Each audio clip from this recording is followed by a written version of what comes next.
Magandang hapon, 1:43 ng hapon ngayon at Magandang hapon ito, din. pupunta kami sa doktor. Follow-up check.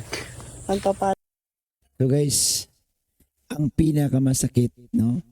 Sa lahat, sa totoo lang, ang pinakamasakit at stressful sa buhay natin sa araw-araw ay kung magkaroon guys ng sakit ang isa sa pamilya natin.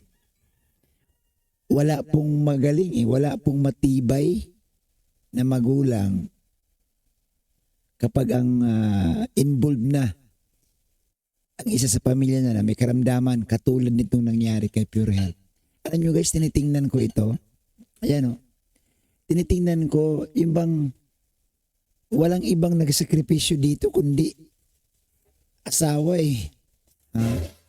Tingnan nyo, tanghaliang tapat, alauna ng hapon, maglalakad sila.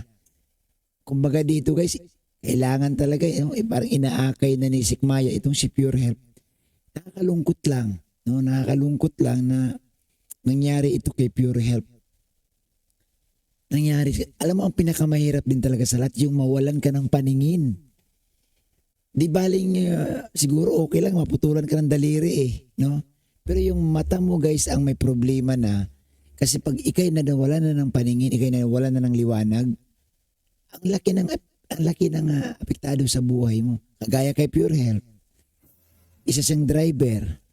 Paano ka pa makapagmaniho kung ang mata mo na ang apektado? Ang mata mo na ang may problema.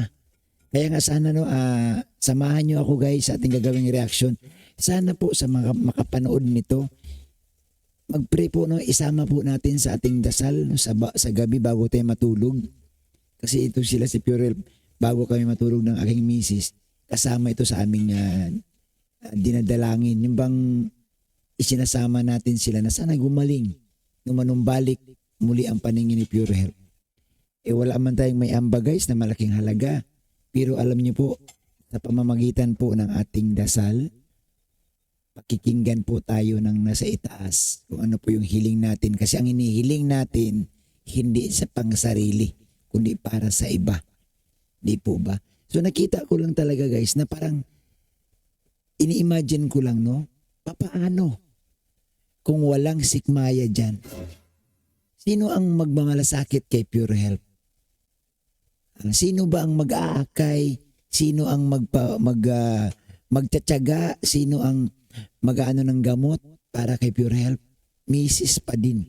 Kaya nga ako sinasabi ko palagi, oy, kahit gaano ka nakasikat, kahit gaano ka nakayaman, kahit gaano ka nakatanyag, huwag niyo pong kalimutan na may taong nasa likod na nakaalalay sa iyo. Walang iba kundi ang misis natin. Real talk po yan. Oo. So guys, gawa natin ang reaction nito. Pero bago tayo magpatuloy, support natin Kuya Bal, Kalinga Prab at Atid na. Guys, supportahan natin na si Pure Health, lalo na kanyang mga upload videos. So dito guys, pinapakita po talaga nila no, na kapag ikay nawala ng paningin, ang laki pong kabawasan sa iyo. Lalo't sanay ka, no, na maliwanag ang iyong paningin. So dito guys, no, napansin ko lang kasi may sinasabi sila dito no, yung pagpunta nila na sa hospital. Ito panoorin po natin at gawan din natin ng reaction. So yun guys, nakakalungkot. Nalulungkot Yan, sabi ni Pure Health, nakakalungkot. ako na sana nga magbago pa, no? Kasi talagang kung sa malabo na. Huwag namang ganun. So guys, ito nakakalungkot. Mismo si Pure Health umamin na malabo na. O tuloy pa natin. Malaan na lang. Pero hindi naman tayo nakawala ng pag-asa. Hanggat nabubuhay may himalang darating. So dito guys, no, mukhang negatibo no ang nangyari sa resulta kasi ang sinasabi ni Pure Health, himala na lang. Patungkol ito sa kanyang paningin. So himala na lang na luminaw pa ang kanyang paningin. Ito isang nakakalungkot, isang nakakapag ako guys, ini-imagine ko kasi pumipikit lang ako, madilim talaga eh. Wala ka talagang makikita. Malay natin, paggising ko ng umaga ay nakakaaninag na. Hindi, himala nga yun. Sana pure, no, wag kang mawalan, no. Dasal lang, alam mo, lagi ko sinasabi, kapag tayo'y down na, lahat ginawa na natin, lumapit na tayo sa doktor, lumapit na tayo sa lahat ng klase ng manggagamot. Pero kung wala pa din, huwag kang mawala ng pag-asa. Ang itaas na lang talaga, no? Malay mo, sinusubukan ka. Malay mo guys, no? Malay mo pure, may darating na pag-asa. Dito guys sa kwento ni Pure Health, ang sabi niya, himala na lang na sana pagkagising niya sa susunod na umaga, makaaninag na siya. Ay, Diyos ko po. Mukhang hindi na tayo makakapag-drive nito ulit ah. Kaya nga, habol. Habol. Ang lungkot. Kaya ba? Uy. Mataas pa to eh.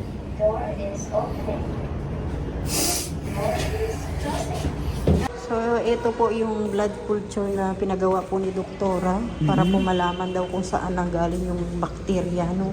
So guys, ito guys, subaybayan natin. Idediretso na natin kasi dito ako may napansin. Dito ako, kasi yung kinuwento sa akin ni Pure Health, nung dumalaw kami sa hospital ng aking misis,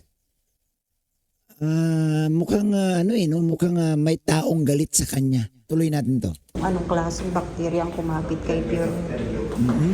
Babalik natin dito. Kay Ayon po dito sa report, pinabasa natin kay doktora na nagtataka po siya kung saan talaga galing yung yung infection kasi wala daw eh. Kung may bakterya daw kasi, ayan o, no growth after 6, yan o.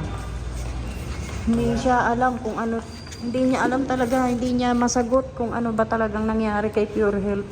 So dito guys, even yung mga doktor, even yung doktor ni Pure Health, nagtataka, no? Hindi na nila alam eh kasi kapag pina-x-ray mo, kapag pinalab mo, normal.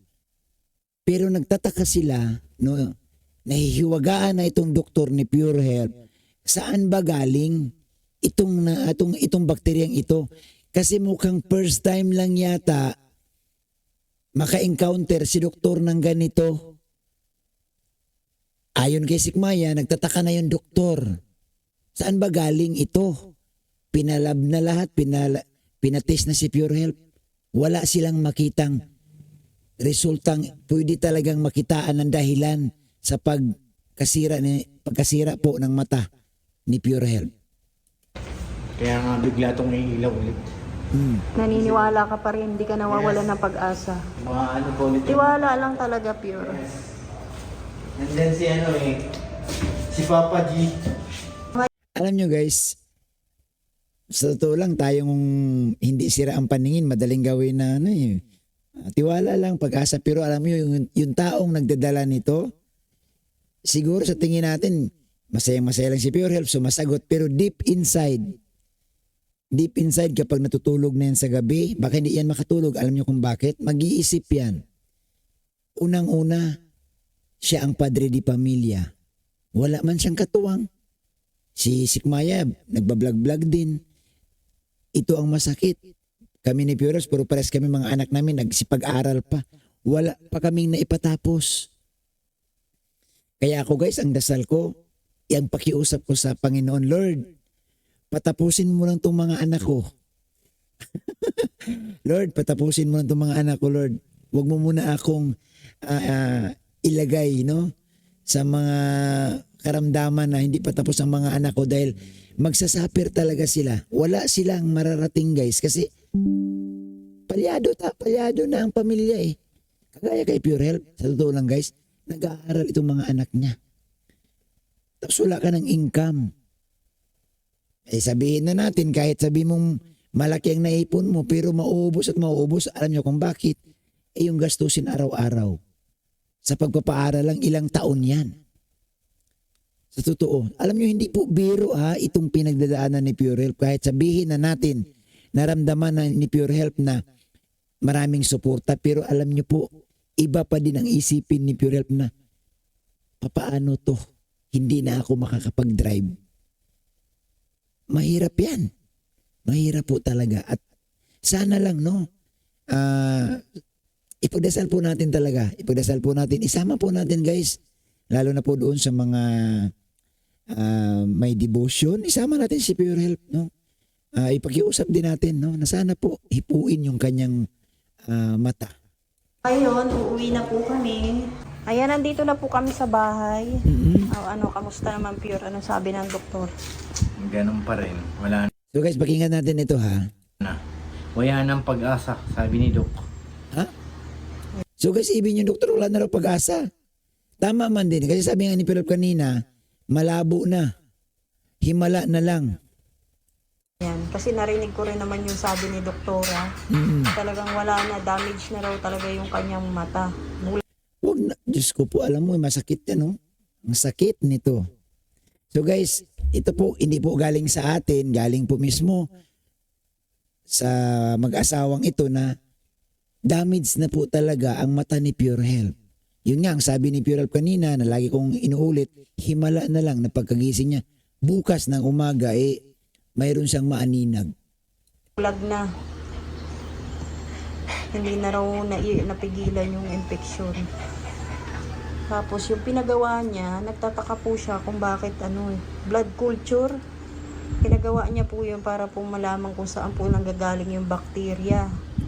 Tapos nung nakuha po natin, negative naman. So, kita mo lang, lahat ginagawa ng doktor, lahat ng kaalaman ng doktor sa mata, gusto nilang alamin pero negative. Wala pong lumalabas. Ibig sabihin, kahit yung doktor naman, magtataka. Paano ka nagkaroon ng sakit ng ganito? Di namin alam kung saan galing yan. Guys, doktor man yung pinuntahan nila at itong hospital na pinuntahan nila guys, isa ito sa kamagandang hospital dito sa Daet. Nagtaka talaga siya kung saan talaga nagmula yung nangyari sa mata ni Pure Health. Pambira. Ang nasabi na lang ng doktora baka nakulam daw si Pure Health. Oh. Nagsabi nun. Even guys ito. Even the doctor. Kasi mukhang ang doktor dito guys, wala na siya Nung bang parang hands up na ako. Ginawa ko na lahat pero wala kaming makita. Dito guys, nasabi ng doktor daw na baka si Pure Health kinulam. Ito'y ayon po sa sinabi ni Sikmaya. Ang doktor guys nakapagsabi, baka kinulam. Tapos, may mga posibilidad na pwedeng ganito yung mangyayari na kung depende po kay Pure Health, no? Kung tatanggalin yung mata niya, tapos papalitan ng parang eyeball. So guys, may option dito, no? Siguro advice ito ng doktor na kasi nga, di ba? Kaysa naman mabubulok ang mata sa loob, tatanggalin yan, tapos papalitan ng artificial. Yung bang eyeball lang, yung parang para buo pa din yung eyes mo. Alam mo, mahirap. Mahirap. At bakit nangyari ito kay Pure Health na isang napakabait? No? May mga pagkakamali man tayo, hindi man tayo perfectong tao guys, pero ang katulad ni Pure Health guys, tahimik yan Never yan guys nakikipag-away. Si Pure Health guys, never ko yan nakikitaan na nakikipagbakbakan or sumasagot. Tahimik yan Nakasama ko yan kay Kalinga Prab, nakasama ko siya. Mabait yan at saka tahimik talaga. Trabaho lang talaga itong taong ito. Ayun po yung sabi niya. So, tinanong po natin kung magkano yung gagastusin doon. May iko-confine siya bago operahan, iko-confine, tapos opera, tapos 3 days ka doon sa hospital ulit, di ba, magpapahinga. So, medyo mahal-mahal din po ang gagastusin kung sakali po, no? Pero sabi, depende rin po kay Pure Health kung papatanggal niya yung mata niya o hindi.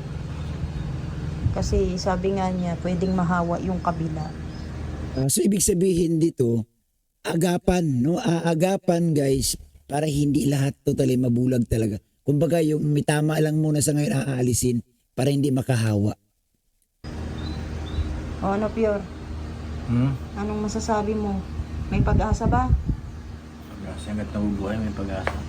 Hindi naman siya nawawalan ng pag-asa na makakakita pa siya. May himala pa naman daw, may himala pa. Umaasa pa siya na Pansin nyo dito guys, si Pure Health. Dito guys, pag sinasabing, tinatanong sa ni Sikmaya, maramdaman mo talaga yung lungkot ng mukha ni Pure Health. Diba? Yung sagot niya, sagot niya, alam natin mabigat na mabigat. Pero ng himala. Sana po magkahimala.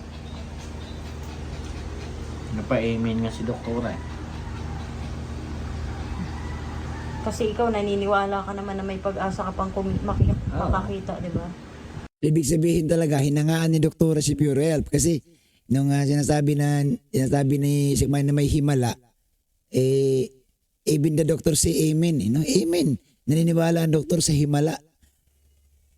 Talaga naman, ang bigat nito guys. Sa totoo lang, tayo guys na okay pa ang paningin.